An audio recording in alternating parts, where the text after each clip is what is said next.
Thank you so much, and good evening. You know, this is a very proud moment for me, my family, and Norfolk State University.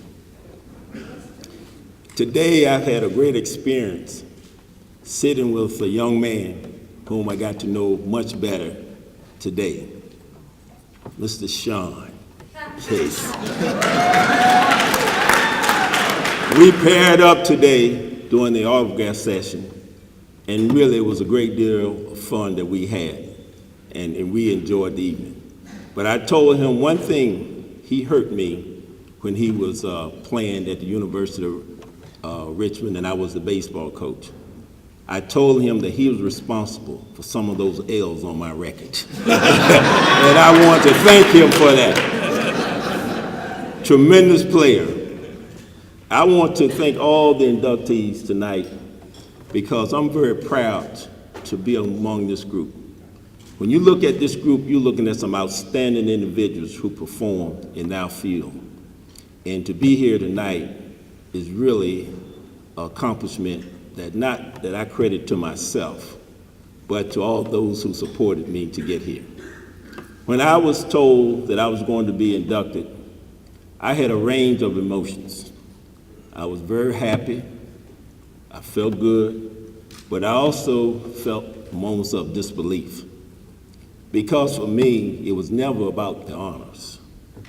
My goal was to take these young men and try to make them the best that they could be.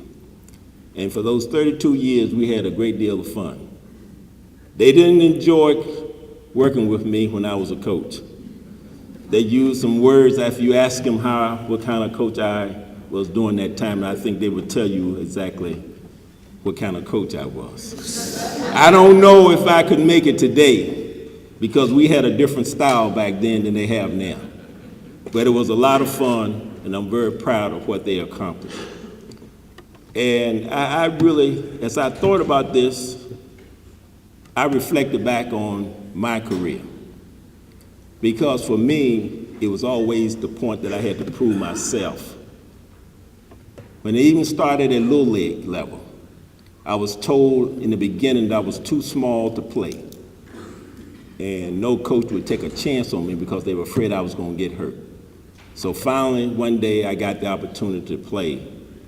And my former coach indicated that my first at-bat, Sean, was a base hit. And from then on, I didn't have that problem in Little League. But before I got to high school, the summer before, the high school coach told me that I couldn't play for him. I was very confused, didn't understand it. But anyway, I went out for the team. About halfway during the first game, I was called upon. And I didn't come out in my entire high school career. I left Langston Bedding 684 my senior year. And I think that my coach realized that he made a mistake. But it taught me something. You don't know what's in a person's heart. You don't know what price they're willing to pay to succeed. And I learned a great lesson, that you shouldn't judge and assess individuals based on how they look, the way they walk, but you have to wait to find out what that person is made of. So that taught me a great deal and helped me later on in my life. Even after batting 684 at John M. Langston High School in Danville, Virginia, the only school I had a chance to go to was Norfolk State. They called me. My daddy gave me $20 to go to college. $7 I had to use to catch the Greyhound bus to get here. So by the time I arrived in Norfolk State, I had 10 whole dollars. And I told them I was here. I had my one bag, one suit that lasted 4 years. Because during that time, what you would do is when you would grow an inch, you let the hem out of your pants. So that suit lasted 4 years, and my baseball bat. That's what I had when I came to Norfolk State, and I'm grateful for Norfolk State because they have given me many, many opportunities. Even as a coach, when I was called upon to help out for 2 weeks, I was asked to take over the coaching position for 2 weeks until they found a permanent coach because I had no coaching experience. 2 weeks passed and the season started and they had no coach. So I asked, what's the problem? Because I didn't want to be a coach. Because I couldn't understand why a young man could not hit a fastball that was over the middle of the plate. It was confusing to me, and it frustrated me. So I did not want to coach at all. But I was told that they discontinued the search and that I had to coach for the entire season. I didn't like it. I quit after the first year. And the whole summer, nothing happened. Season started again. They called me back and asked me would I come back. And something happened to me that season because we won the championship that year. And I got something just came over me and said, well, this could be fun. And 32 years later, I was in that position. So they took a chance on me without any coaching experience at all. And when Dr. McDermott came back from our sabbatical, 6 months, the first day she was back, she called me. I was worried. President away for 6 months? You one of the first persons called? I was on her mind. So I was concerned. So I told my administrative assistants to find me 2 big boxes so that I'll be able to pack up when I come back from the meeting. But she called me in and indicated to me that she wanted me to serve as the athletic director. I almost fell out of the chair because I did not want to do that either. So I asked if I didn't take the position, would she be upset? And if she became upset, would I be able to stay? She said she would be upset, and I would not be very happy if I wanted to continue to work. So I accepted the position. So 10 years later, I'm still standing, and I'm really grateful for what Norfolk State has done for me. And please note that neither of those jobs did I want, but I discovered something along the way. When I had a chance to sign out of high school with the Baltimore Orioles, at that time I was only 17 and I couldn't sign on my own because we had just won the state championship at Petersburg. And I came home to my mother and I told her that I wanted to sign to go play professional baseball. She said, no, you are going to go to school. You're not going to run behind that little white ball all your life. It took me 25 years to get over that because that was my dream. But the one thing I discovered is that sometime in life, what you want is not what the plan is for you. You have to accept the role that you've been created for. And I'm very thankful that I had the opportunity to serve in this capacity. Because just being here tonight and being a part of this is tremendous. And I just want to say that on top of that, when I was asked a couple of times, why did I stay at Norfolk State and why am I still here now? And you know, sometimes I wonder why am I still here too. But my answer was simply this. I'm still trying to pay that debt back to Norfolk State when they allowed me to come to Norfolk State with only $10 to go to school and to get a college education. So I'm still paying that debt today.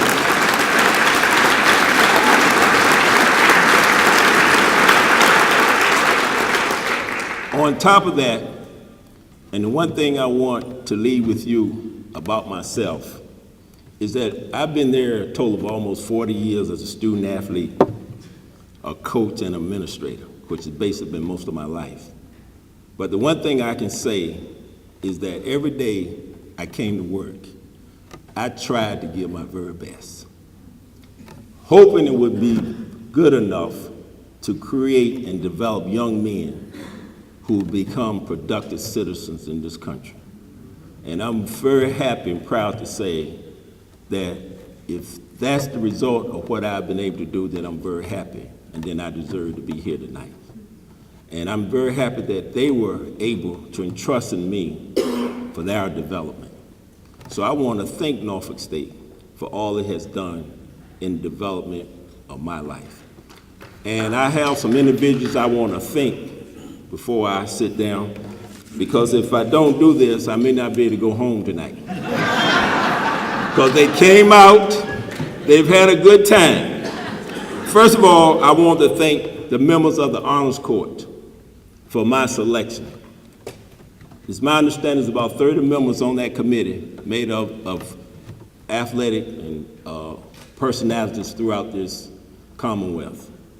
And for them to think that my body of work as a student athlete, coach, and administrator is actually worthy for me to be here, that I'm very thankful for them, along with the board of directors and of course Eddie Webb for my selection. Secondly, working in this capacity as an AD, you need some nurturing every day because we deal with a lot of issues. And I want to thank my church family, Pastor Guns, his wife, and my church members for being here and sharing this moment with me. So I want to thank you for taking the time to be here. And of course, I have the opportunity now to work with a new president, President Moore, who is here with his lovely wife and some of my cabinet members. I want to thank them for being here because they've been so supportive in helping to develop what we are attempting to do at Norfolk State, and I'm grateful for his leadership and what he's doing. I'm thankful for the staff that we have at Norfolk State that are here to support me, the members of the Athletic Foundation. I want to say thank you for being here and sharing this great moment with me. Next, this group of guys, I don't know what I'd do without them. They allowed me to serve as their president a couple years ago. And since that time, we've had some wonderful opportunities, and that is the Norfolk Sports Club. Everywhere I go now, they are there. So I want to thank the members of the Norfolk Sports Club for your support and for being here.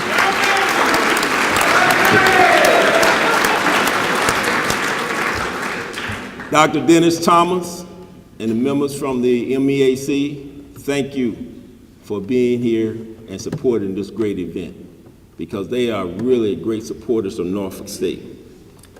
And then I want to thank my family members for being here and being a part of this. Some came out of town, and my wife relatives. I just said thank you for working with us, being here, and being a part of my career development and the sacrifices that you have made. And of course, I have to thank this group of guys because they're the reason that I'm here. And I'm going to ask if they're here, I need for them to stand up. That's my former baseball players. I just want to thank those guys.